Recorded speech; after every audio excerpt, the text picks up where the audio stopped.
सम्मानित साथियों, जय भीम। मैं दद्दू प्रसाद, पूर्व कैबिनेट मंत्री उत्तर प्रदेश एवं राष्ट्रीय संयोजक सामाजिक परिवर्तन मिशन। आप सब लोग बहुजनों के जो आंदोलन मानवर कांशीराम जी ने अपनी देखरेख में ऊंचाइयों और बुलंदियों तक पहुंचाया, आप उत्तर प्रदेश जैसे बड़े राज्य में सरकार बनाने में कामयाब हुए तथा आपने दिल्ली में भी भारत सरकार में भी अपना दावा ठोका।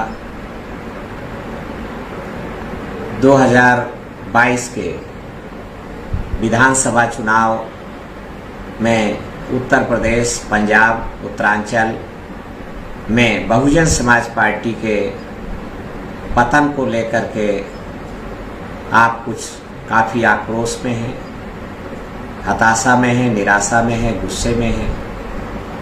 तो निश्चित रूप से जब एक बड़ी घटना हुई है, एक आंदोलन को बड़ा सेटबैक लगा है, क्योंकि बहुजन समाज पार्टी केवल राजनीतिक दल नहीं बल्कि सामाजिक परिवर्तन, आर्थिक मुक्ति आंदोलन से उत्पन्न हुई पार्टी है और एक आंदोलन से उपजी हुई पार्टी है।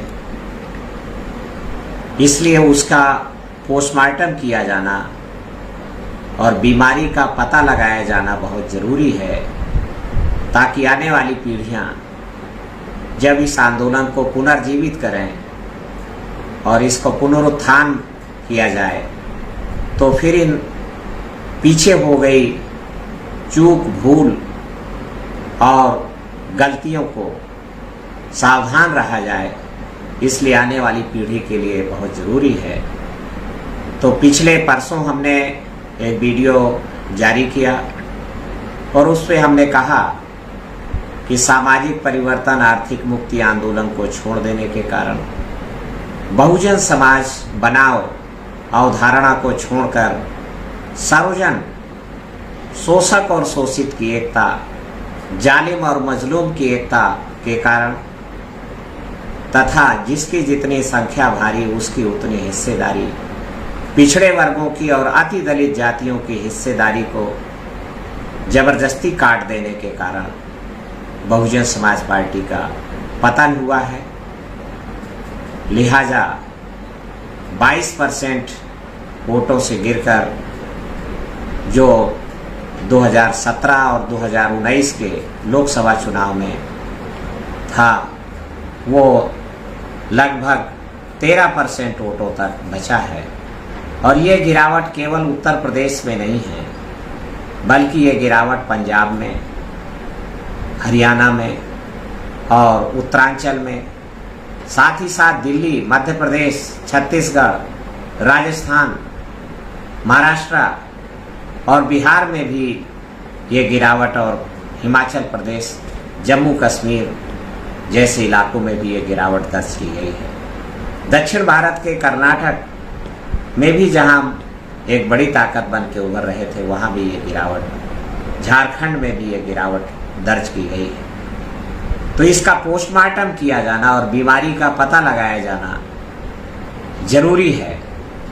तो कुछ बीमारियों के, कुछ गलतियों के बारे में हमने पीछे बात किया है। मैं आज आपसे कहना चाहता हूं कि एक बड़ी बीमारी जो आंदोलन में और बहुजन समाज पार्टी में जानबूझ करके लगाई गई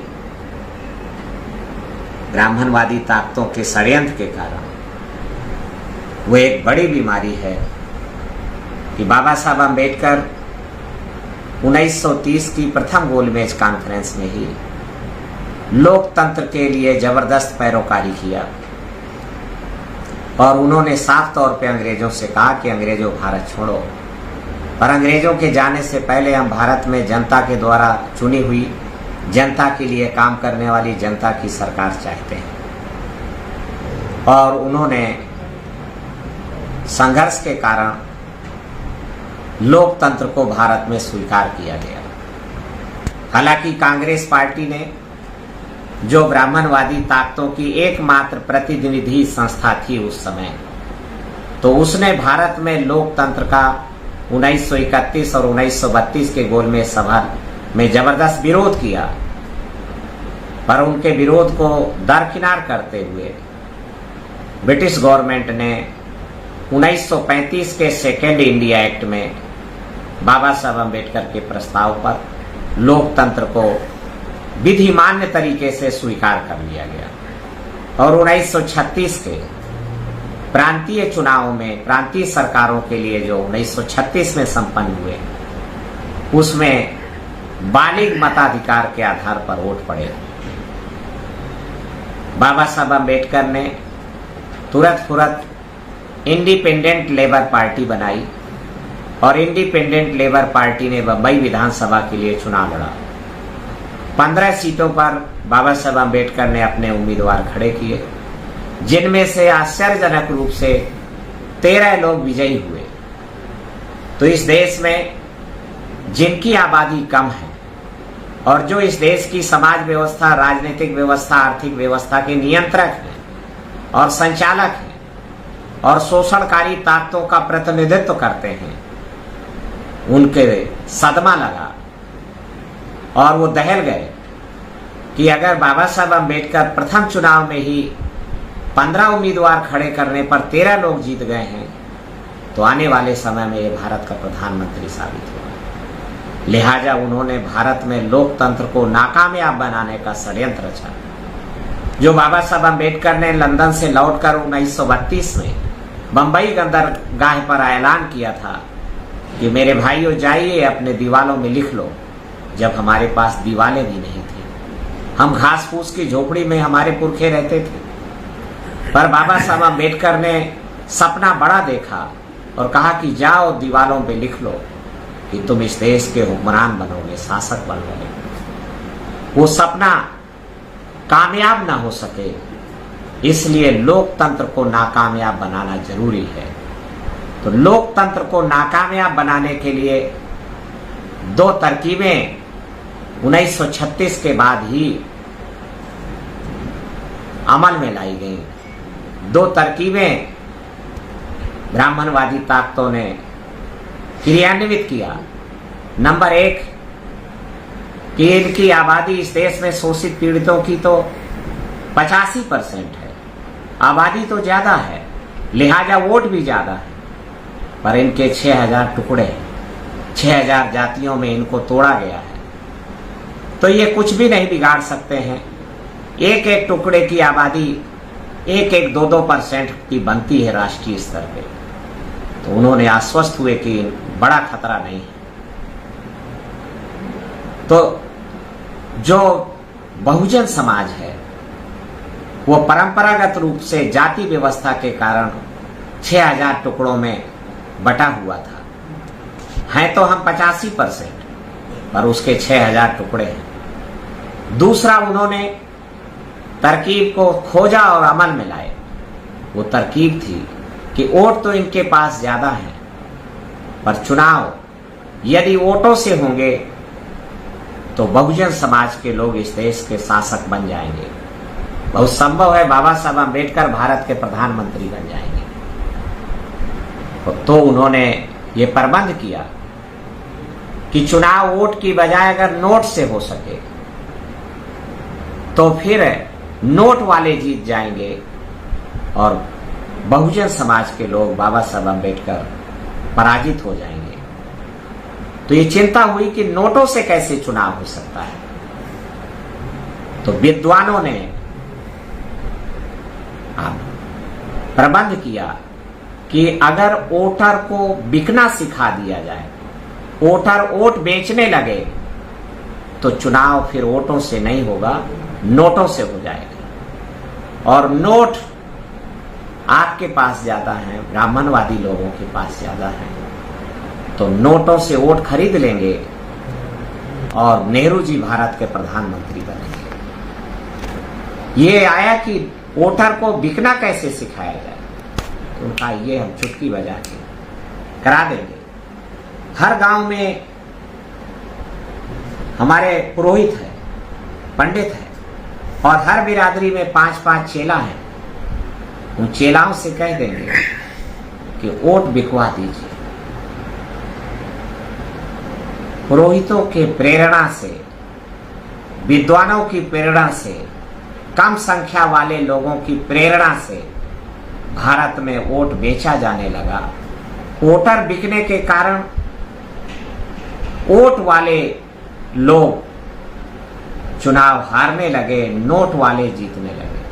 चुनाव वोटों की बजाय नोटों से होने लगा और लिहाजा 1936 के बाद बाबा साहब अम्बेडकर स्वयं चुनाव हारते रहे। दूसरे और लोग जो बदलाव के लिए गरीबों के नुमाइंदे, सताए गए शोषितों पीड़ितों के नुमाइंदे चुनाव लड़ते थे, वो भी चुनाव हारते गए, क्योंकि चुनाव वोटों से नहीं नोटों से होने लगा था। लोकतंत्र नहीं धनतंत्र हावी हो गया था और पूरे 50 साल तक वोट बिकता रहा, नोट वाले जीतते रहे और दलित पिछड़े आदिवासी लोग चुनाव हारते रहे और बाबा का सपना पूरा नहीं हो पाया। किसी भी व्यक्ति ने इन 50 सालों में 1936 से लेकर 1986 तक वोट की बिकवाली, जो भारत में लोकतंत्र को नाकामयाब बनाने के लिए बड़ी अड़चन थी, उस बड़ी अड़चन को दूर करने का कोशिश नहीं किया। पर धन्य है महानायक मानवर कांशीराम जी, उन्होंने जब गौर किया कि वोट बिकने के कारण और वोट जातियों में बटे होने के कारण तो हम इस देश में बाबा साहब के सपने को पूरा नहीं कर सकते हैं, बहुजन समाज को हुक्मरान नहीं बना सकते हैं, तो मानवर कांशीराम जी ने ये संकल्प लिया कि बाबा के सपने को कामयाब बनाना है तो मुझे वोट की बिकवाली बंद करानी होगी। वोटों की बिकवाली बंद कराने के लिए उन्होंने हमें एक प्रेरणा दी, एक आदर्श दिया, एक सूत्र दिया कि वोट अनमोल है, बहन बेटी की इज्जत के समान है। जो वोट बेचे समझो बहन बेटी की इज्जत बेचे। वोट और बेटी बेची नहीं जाती है, बल्कि इज्जतदार और लायकवर आदमी को सौंपी जाती है। वोट बेचना बंद करो, जो ना माने उसकी बिरादरी में हुक्का पानी बंद करो। ये जब बात हजारों नौजवानों ने, हम जैसे लोगों ने पदयात्राएं करके, साइकिल यात्राएं करके, भूखे प्यासे रहकर गांव-गांव तक पहुंचाया। मानवर कांशीराम जी की अपील में करुणा थी, संवेदना थी, तड़पन थी। उनके इस तड़पन को जब गांव-गांव तक पहुंचाया गया तो लोगों ने वोट बेचना बंद कर दिया। वोट बेचना बंद कर दिया और गरीब के बच्चे भी चुनाव जीतने लगे। निर्धनों के बच्चे, निर्धन लोग भी जीत करके न केवल उत्तर प्रदेश की विधानसभा में बल्कि जम्मू कश्मीर, हिमाचल, हरियाणा की विधानसभा में, मध्य प्रदेश, राजस्थान, बिहार, छत्तीसगढ़, दिल्ली की विधानसभा में जीत करके पहुंचने लगे। लोकसभा में बड़ी संख्या में लोग वोट की बिकवाली बंद होने के कारण तथा जो जातियों में तोड़े गए लोग थे, दलित पिछड़े आदिवासी बिखरे हुए थे, तो उन्होंने मंडल रिपोर्ट लागू करो वरना कुर्सी खाली करो, पिछड़े वर्गों को आरक्षण देना होगा। आरक्षण की अवधारणा को विस्तारित किया। आरक्षण केवल अब दलितों का हिस्सा नहीं रह गया, बल्कि आरक्षण अब पिछड़े वर्गों का, आदिवासियों की हिस्सेदारी की लड़ाई हो गई। और उन्होंने साफ कहा कि जिसकी जितनी संख्या भारी उसकी उतनी हिस्सेदारी। तो बड़े पैमाने पर बहुजन समाज बना। मुस्लिम समाज के लोग भी इस बहुजन समाज अभियान में शामिल हुए। बहुजन समाज बन जाने के कारण, वोट की बिकवाली बंद हो जाने के कारण, तो बहुजन समाज हुक्मरान बनने के लिए उत्तर प्रदेश में तैयार हो गया। पहली सरकार 4 दिसंबर 1993 को माननीय मुलायम सिंह यादव के नेतृत्व में सपा बसपा गठबंधन के रूप में सामने आई, जो दलित पिछड़े आदिवासी और मुसलमानों की एकता का परिणाम था, उसकी उत्पत्ति थी, बाई प्रोडक्ट था उसका। और उन्होंने बड़े पैमाने पर कानून को लागू करने का मानवर कांशीराम जी की देख रेख में वो सरकार चली।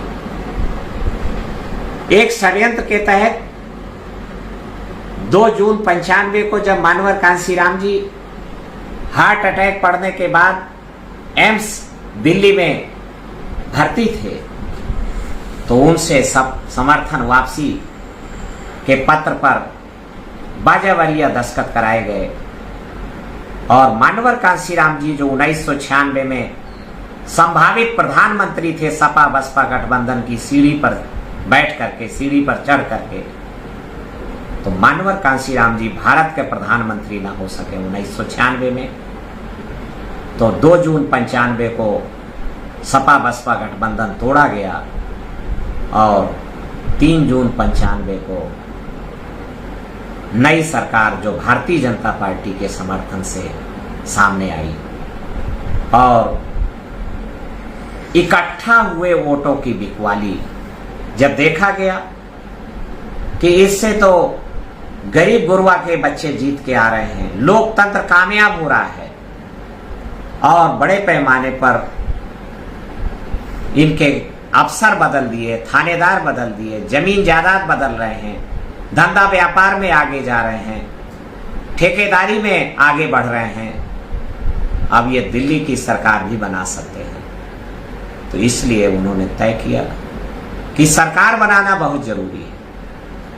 तो यह है कि सरकार कैसे बने, वोट कम है हमारे पास, मनुवादी ताकतों के पास, यथास्थितिवादी ताकतों के पास संख्या बल कम है, वोट कम है। तो उन्होंने कहा कि वोट खरीद लिए जाए।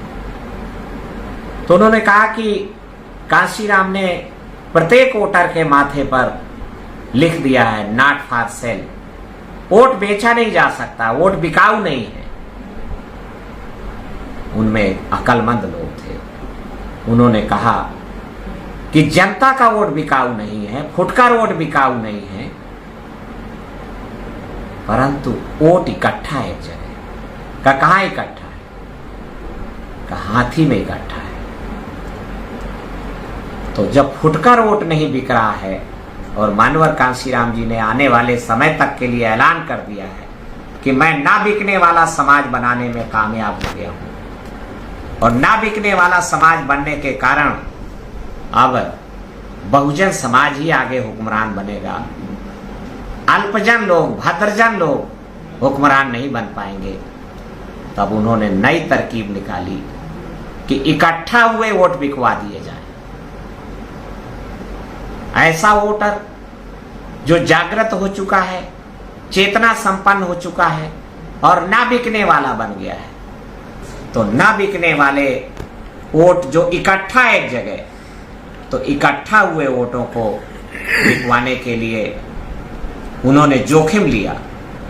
मानवर कांशीराम जी को 15 सितंबर 2003 को ब्रेन स्ट्रोक पड़ा, उनकी आवाज बंद हो गई, बेशकीमती आवाज थी उनकी, और 22 अक्टूबर 2003 को सतीश चंद्र मिश्रा बहुजन समाज पार्टी का राष्ट्रीय महासचिव बनाया गया, मानवर कांशीराम जी की सावधानी और निर्देशों का उल्लंघन करके, और अंदर जाकर के इकट्ठा हुए वोटों की बिकवाली चालू कराई गई।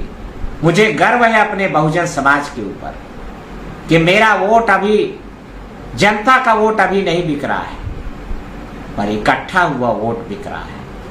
इकट्ठा हुए वोटों के बिकने के कारण बहुजन समाज पार्टी का पतन हुआ है, बहुजन समाज आंदोलन का पतन हुआ है।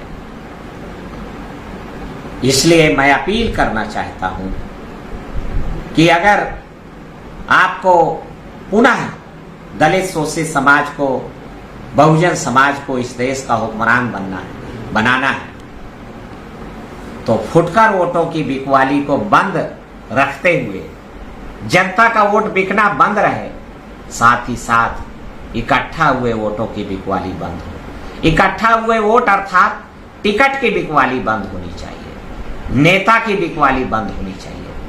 और ये इकट्ठा हुए वोटों की बिकवाली, टिकट की बिकवाली केवल अब बहुजन समाज पार्टी में नहीं है, ये बीमारी संक्रामक है और ये फैल चुकी है और ये समाजवादी पार्टी में भी पहुंच गई है, ये राष्ट्रीय जनता दल में भी पहुंच गई है ये बीमारी निषाद पार्टी में भी खुलेआम बोली लग रही है।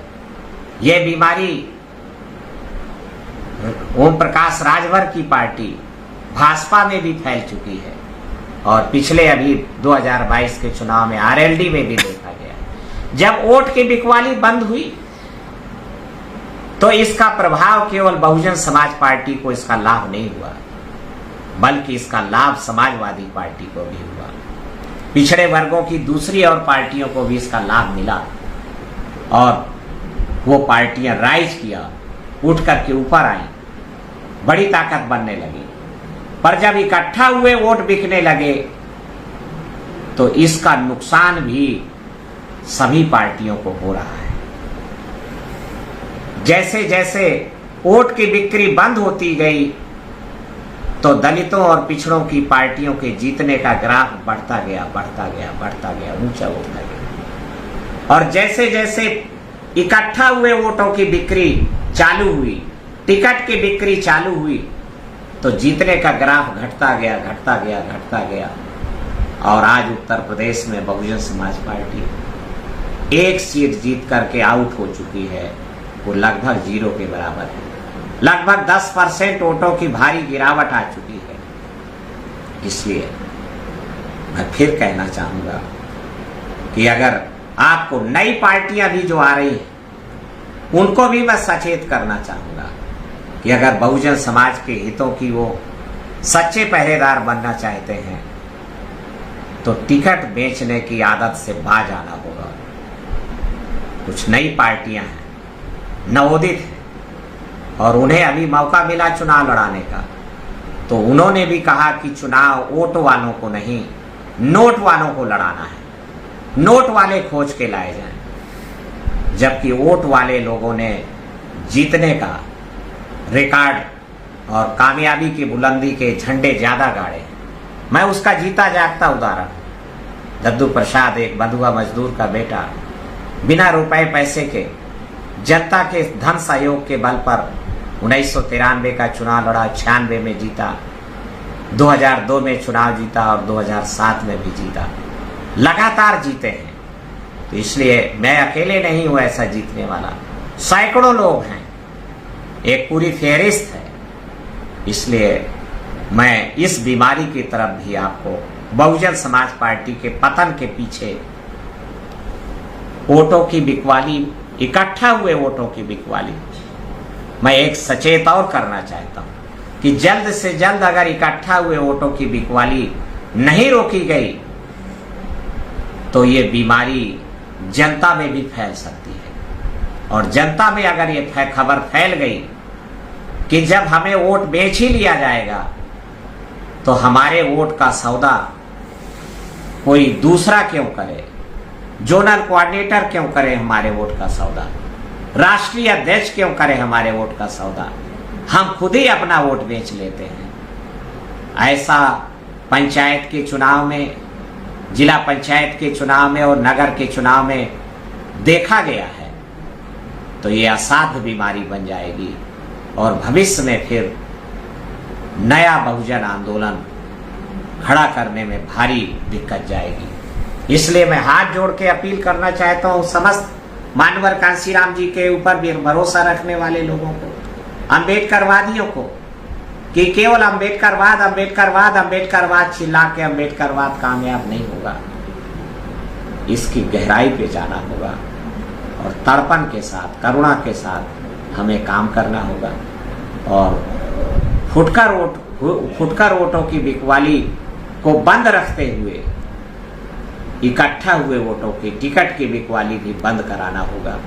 आप आगे आए और इकट्ठा हुए वोटों की बिकवाली के खिलाफ लामबंद हो, विद्रोह किया जाए, बगावत की जाए और परिवर्तन के लिए इस देश में सारे राजनीतिक दल यथास्थितिवादी हो चुके हैं, शोषणकारी नीतियों के ध्वजवाहक हो चुके हैं। कोई परिवर्तन की पार्टी नहीं है। बहुजन समाज पार्टी और समाजवादी पार्टी भी यथास्थितिवादी और शोषणकारी ताकतों के चंगुल में है। इसलिए वो सामाजिक बदलाव का एजेंडा उन्होंने खारिज कर दिया है, छोड़ दिया है। इसलिए इस देश में 85% समाज के हितों के लिए सामाजिक बदलाव का एजेंडा, सामाजिक बदलाव चाहने वाली परिवर्तनकारी दल की आवश्यकता है। पर उसके पहले गैर राजनीतिक जड़ों को मजबूत किया जाना जरूरी है। मैं यही आपसे अपील करते हुए कि अपने आप को तैयार करें और तैयार करके हम आगे आने वाले समय में एक विकल्प तैयार करें, सामाजिक बदलाव की पार्टी आगे लेके आए। यही अपील करते हुए आप सभी को आज के लिए, कल हम बहुजन समाज पार्टी के पतन के बारे में, एक बीमारी के बारे में और बात करेंगे। कल इंतजार करिएगा। धन्यवाद। जय भीम, जय भारत।